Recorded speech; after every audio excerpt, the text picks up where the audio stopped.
Hi everyone, Velvet here, and I have some stories for you today. But before we get started, can you please do me a huge favor and like, comment, and subscribe? It'll really help the channel out, and it'll get you more videos like this every day. Let's get started. And our first one comes from Friendly Item 5210. Am I the beehole for telling my parents I'm tired of being punished for having cancer as a kid, and I do not need to help them to keep up a facade? When I, a 19-year-old female, was 3, I was diagnosed with cancer.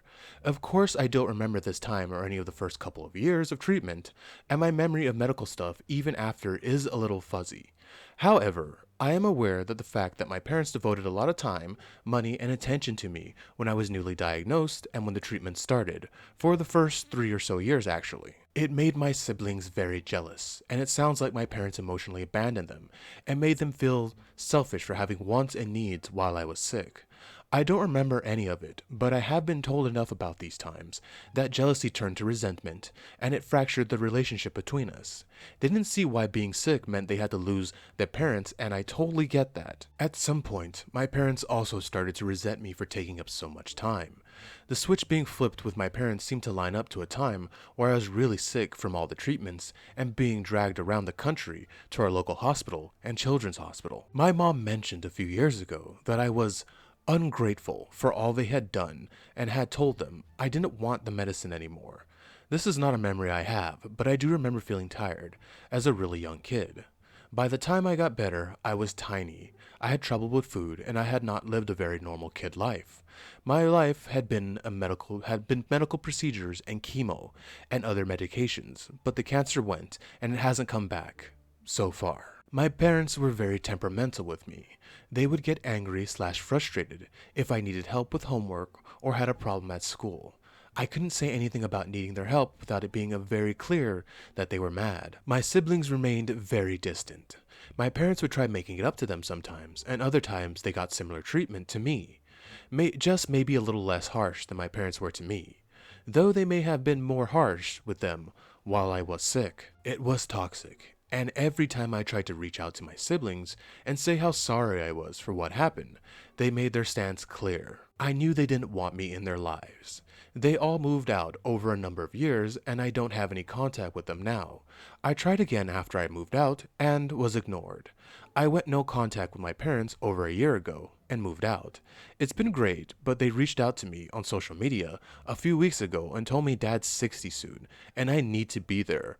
I ignored the first message, so they sent it again. And they told me that was an order, and I need to do this for them, that I needed to make it up to them. I replied back that I was tired of being punished for having cancer, and would not help them keep up the facade. They called me ungrateful and spiteful and selfish, and that I had no idea how much they sacrificed for me. I blocked them, but their words have made me question myself. Am I the beehole? OP, you are not the beehole. You got cancer when you were 3. You were a little baby. Of course you're not gonna... What did they expect you to do? Fall to their feet and kiss their feet and then worship them? You're a little 3-year-old. You don't know what the hell cancer is. You're over here trying to deal with something that's destroying your body.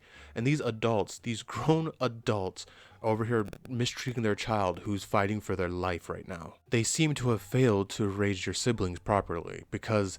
Okay, I get it when they're kids and they're not getting attention and love and all that. I get that. But when you become an adult, any adult will be like, "Hey, that was my sister. They were 3 years old. No, they were not planning to, hog my parents up and do that. They got cancer. Of course I'm going to get over it because they got cancer."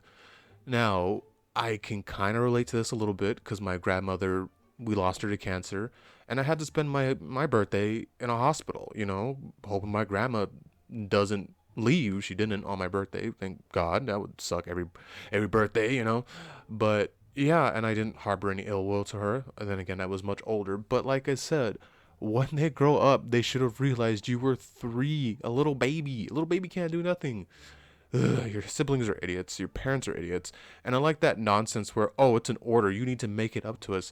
Make what up to you guys? Make what up to them? You had cancer. Sorry, mom and dad, I got cancer. I effed up, I guess. I love that part where they're trying to act like, oh, we're family now. It wasn't even trying to act. They were just like, get over here, we own you.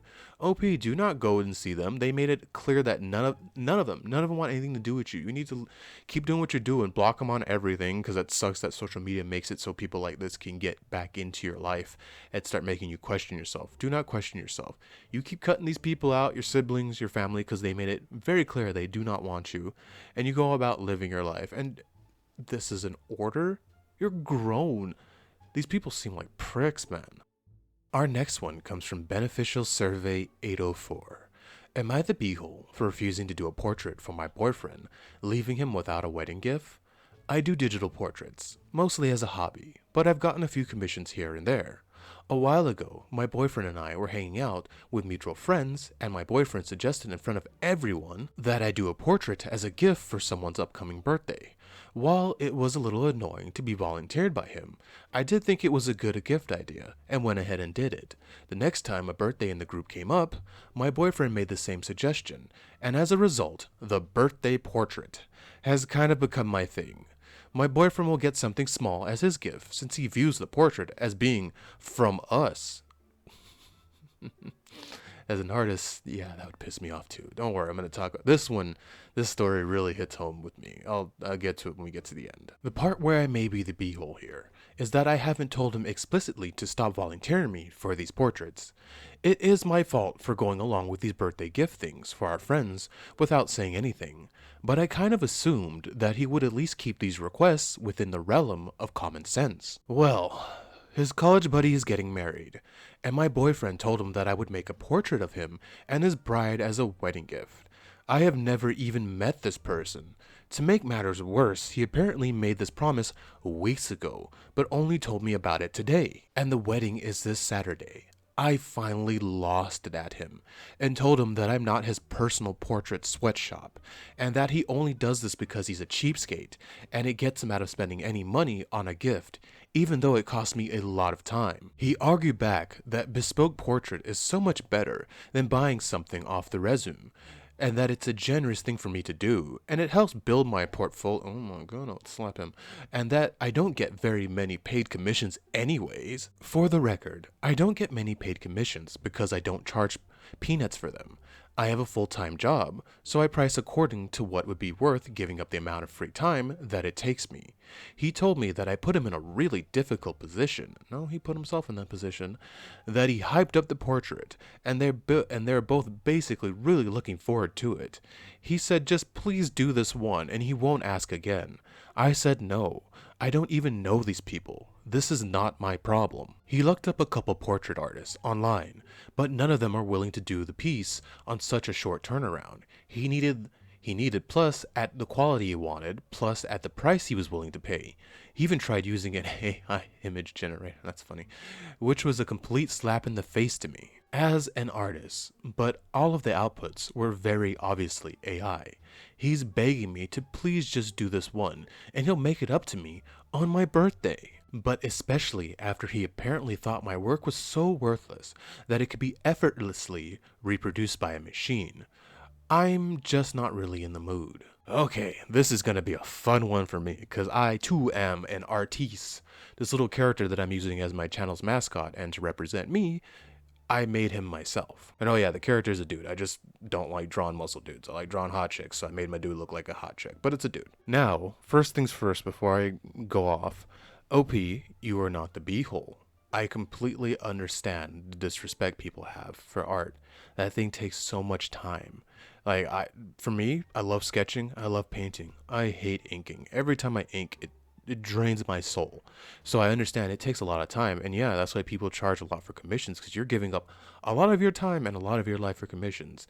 And people like your boyfriend do not understand that and think they think we're AI. They think we can just, spit it out in like 20 seconds and we're done with the art. That's not how that works. It takes time. And like you said, you don't know these people. So for me, money is the motivator when someone commissions me, because as much as I you love your character, but I don't know your character, so money is the motivator. So what he did was super wrong volunteering you right there. And I agree, I'm not going to fault you for not stopping it right there, because if it was still me back in the day, I probably wouldn't have went along with it too. But me now, no, I would have stopped that right now. I had my whole phase of letting people walk all over me and let me charge cheap for my art. And I was getting screwed over until I met some really nice commissioners who were like, you were not charging enough. You need to jack your price up or raise your price, which I did. And I feel much better now when I take a commission for the price I've set it at versus the price I was starting at. And yeah, that was extremely disrespectful to you, thinking he could just spit out some AI and say that, that's your portrait to them. And people can tell. People can absolutely tell when something's AI. Even if you're not, an artist and you don't draw, it's that thing, you know what I mean? It's that uncanny valleyness. That's that sixth sense that humans have where it's like it looks human, but it ain't human. It ain't right. You can still tell that. Now, I don't know how far AI is going to advance in the future where it starts to get really scary good and, it starts to look legit. But my thoughts on AI are I'm okay with it. It's a tool. I see it as a tool. And there's no way you're going to stop AI from coming. It's just going to keep going. You're going to have to adapt. Like, I use it for my thumbnails. I think it's fine for little things like that because I'm not going to be able to sit there and draw a thumbnail for every day. That's insane. I can't do it. And I also use it for outfit ideas because I am burnt out on outfits. I catch myself drawing the same thing over and over. Outfit wise with like a little sticker or like a little thing on it to change it, but it's essentially the same thing. And I use it for hair. It's not to the point like I'm not gonna give it my style or anything like that. I've seen people try to replicate other people's style and it just doesn't look right. It has that AI feel to it. So I understand OP's feeling insulted by he thinking he could just spit out something from AI. That's insane. Oh yeah, OP. And another thing is why I said I wouldn't have agreed to it, modern day me, because one of my rules when it comes to art is like I'm gonna be straight up. I broke that rule and I've been burnt the 2 times I've done it. The rule is I do not do art for friends or family in real life. When people come to commission me, they know my style. So I already know they like my style and that part's out of the way. I know, and they know the price, so they know they're going to pay. And a lot of these people who commission who don't know art is not easy and it takes a lot of time. So they're willing, when they come to you, they're willing to, pay. But yeah, I tried it 2 times and 2 times I was burned. The first one was a family member. I made them too good looking. Apparently they wanted me to make them less attractive. I don't do less attractive and I don't do ugly. It doesn't bring me joy unless you're paying me a boatload of money. Then maybe I'll do some ugly. And the next one was a friend of one of my siblings. And I wasted the time to sketch up that character. I sent it. They didn't like it. I tried one more revision. I give you like 3 or 4 revisions when we're in sketch phase. After sketch phase, we're done. And they took forever to get back. You could tell they weren't taking this seriously as I was. Because, when I do someone's commission, I want them to like it, and I put a lot of time and energy into a commission because this represents me. I don't want garbage out there representing me. And yeah, I never got paid, never got back to me. I still have it shelved, the piece somewhere. Debating on deleting it because every time I see it, it pisses me off. So OP, I'm not telling you what to do, but that's my rule when it comes to art. No friends, no family in real life. Just, I don't know if I were you, but I would put that, I follow that rule, and I'm a lot happier now. And I'll never break that rule again after getting burnt twice. So OP, you are not the beehole. Your boyfriend's 127,000% the beehole. Coming from another cat who does art. It's not an easy thing to do, and it's very time consuming. He needs to understand that, and you need to put your foot down and tell him no more. I'm pretty sure he'll learn from this embarrassment that he's about to suffer from, but, make sure he knows. So OP, you are not the beehole. Oh, and I'm going to get a little shameless right here. I am open for commissions. If you like this little character I'm using for my thing, I do saucy art pics, if you know what I mean, stuff I can't put on YouTube. So if you're interested, I don't know how. Can you DM on YouTube? DM me on YouTube. Put it in the comments maybe if you're interested. It's $80 for a full character pinup. Full body, painted, shaded, all that. You see the character. If you like this character, that's what you get. $80. Let me know. And our final one comes from Infinite Step 3417. Am I the beehole for being petty and not paying for my daughter's school trip? I, a 37-year-old female, have a daughter, Mia, age 15, female. Mia is a very forgetful / irresponsible when it comes to school. She is barely on time / late to school. Most days, even though we live 10 minutes walks away, she will do homework at least a minute and often ask for extensions with work. She had a tendency to remind me to pay for school-related things, like lunch money, just before I'm going to bed, or that she needs to take something into school, so can we run to the store and quickly get it? Last month, I went on a wild goose chase to help Mia locate ingredients for her home econ class. After she told me at half 10 she needs XYZ ingredients, she just checked the fridge and we don't have it. She was reading the ingredients of an email, and when I saw it was dated a week prior, got annoyed. Mia couldn't have told me before when we did the big food shop for the family. I told her next time she needs something for school to tell me the day she gets told, or the day after at least, or I will not be helping her out. My husband has stopped helping Mia with her last minute requests and calls me a pushover for helping her out. But when she asked today to put down the deposit for a school trip, I put my foot down. Mia has known since the start of the school year she had a school trip to Germany. Her school sent an email out 2 months ago asking for deposits for the kids to secure their place on the trip. It's about $150, and Mia asked me today to pay as the deadline is midnight, or she may not be able to go. I reminded her what I said last time about deadlines and organization, and she said she chose to tell me the last minute, or I will not be paying for her deposit. She got upset as all her friends from history class are going. I told Mia that she can pay herself from her savings that she has from her part-time job, which is more than enough to cover her deposit, but she wanted to save up to buy a new game console. I told her to pick if she wanted to go to the trip or get a new game console, and she called me a beehole, and now I'm wondering if I'm being unreasonable. My husband is on my side, but my youngest said it was mean, and Mia is very upset with me. You let your kid call you a beehole? I hope you beat her. ETA. Mia does not have ADHD. She is dyslexic, so this explains the schoolwork sometimes, but she'll ask for extensions on top of her extensions, which is a sore spot for her and my husband, who wants her to be more organized, and not leave work to the last minute. Mia has been tested for ADHD and does not have it. I did my research at the time and realized it often gets overlooked for the girls, but even after getting another opinion, she does not have ADHD. She gets help from a school advisor regarding her dyslexia, and at home we've discussed strategies to help her stay on track with her responsibilities. Hi, OP. I'm gonna go with you're not the beehole. I think I'm gonna go with you're trying to be a good parent.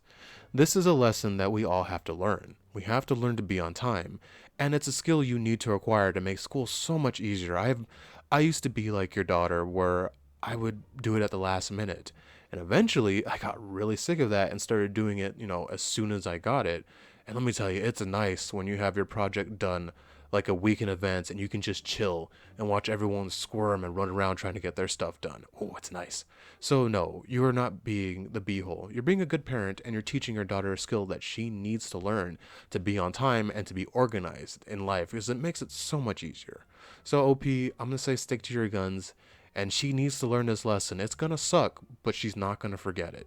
So again, OP, not the beehole. Thank you so much for staying with me to the end of this video. Can you please do what I said in the beginning and like, comment, and subscribe? It will really help the channel out, and it'll get you more videos like this every day.